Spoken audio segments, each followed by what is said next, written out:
Next பெரிய டவுட்டுன்னு பார்த்தீங்கன்னா, சரி ஓகே நிறைய இருக்குது, நிறைய ஃபார்ம்ஸ் இருக்குது. போரா இருக்குது, இந்த மாதிரி க்யூப்ஸ் இருக்குது, இந்த மாதிரி பிரேஸ்லெட்ஸ் இருக்குது. எது வாங்குறது அப்படின்னு கேட்குறீங்க. ஃப்ராங்காக எல்லாருக்கிட்டையுமே சொல்கிறதா, உங்கள் பட்ஜெட் எவ்வளோ, வாட் இஸ் யுவர் பட்ஜெட்? இப்போ வந்துட்டு பிளாக் டர்மலின் வந்துட்டு $299 $250லேருந்தே ஸ்டார்ட் ஆகுது.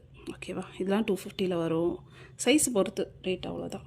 இது எல்லாம் இல்லை ஒரு சைஸ் இருக்குது அப்படின்னா, இப்போது இது 250 ரேஞ்சு, இதெல்லாம் 299 ரேஞ்சு, அந்த மாதிரி ரேஞ்சு. ஓகேவா, சைஸ் பொறுத்து காஸ்ட்டு.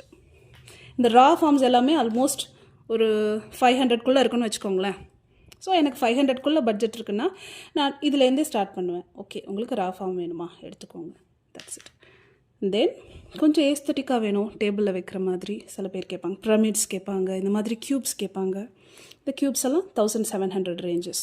ஓகேவா, எவ்வளோக்கு எவ்வளோ ஒர்க், எவ்வளோக்கு எவ்வளோ பாலிஷிங் ஒர்க்ஸ் இருக்கோ அவ்வளோக்கு எவ்வளோ வந்துட்டு ரேட்ஸ் டிஃபர் ஆகும். இது பிளாக் டர்மலினுக்கு மட்டும் இல்லை, it is common for all GeM stones தான்.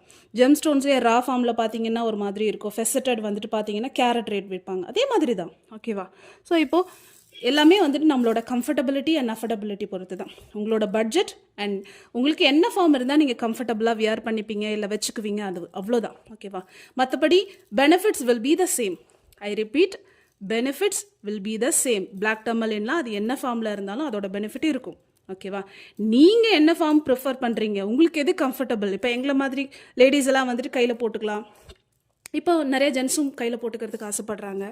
ஸோ அது உங்களோட கம்ஃபர்டபிலிட்டியை பொறுத்து தான். ஓகேவா, ஸோ நீங்கள் அதை பிரேஸ்லெட்டாக வாங்குறீங்களோ இல்லை கபோச்சனாக வாங்கி வேலெட்டில் வச்சுக்கிறீங்களோ இல்லை ரா ஃபார்ம்ஸாக வாங்கிட்டு உங்களோட ஒர்க் டேபிளில் வச்சுக்கிறீங்களோ, it is up to your comfortability and உங்களோட பட்ஜெட்டை பொறுத்து. ஓகேங்களா, ஸோ தட்ஸ் ஆல். எனர்ஜி வந்துட்டு வில் பி த சேம். ஓகேங்களா, benefit will be the same, but இந்தந்த ஃபார்மில் இந்த மாதிரி எனர்ஜி இருக்கும்னு இருக்குது. இப்போ இது பார்த்தீங்கன்னா பிளாக் டர்மலினில் ஸ்ட்ரியேட்டட் லைன்ஸ் இருக்கும், இந்த வெர்டிக்கல் லைன்ஸ் இருக்குது இல்லையா, it act as energy conduits, channels மாதிரி ஆக்ட் பண்ணும். ஸோ அதனால் எனர்ஜி ஒரே இடத்துல தேங்கி இருக்காது, ஓடிக்கிட்டே இருக்கும். ஓகேங்களா, ஸோ அதனால தான் பிளாக் டர்மலின் வந்துட்டு பெஸ்ட்டுன்னு சொல்லுவாங்க. இதோட ஸ்ட்ரக்சரே பார்த்தீங்கன்னா எனர்ஜியை கடத்துறதுல ரொம்ப அழகான கான்டுவிட்ஸ், வெர்டிக்கல் லைன்ஸ் அழகாக இருக்கும்.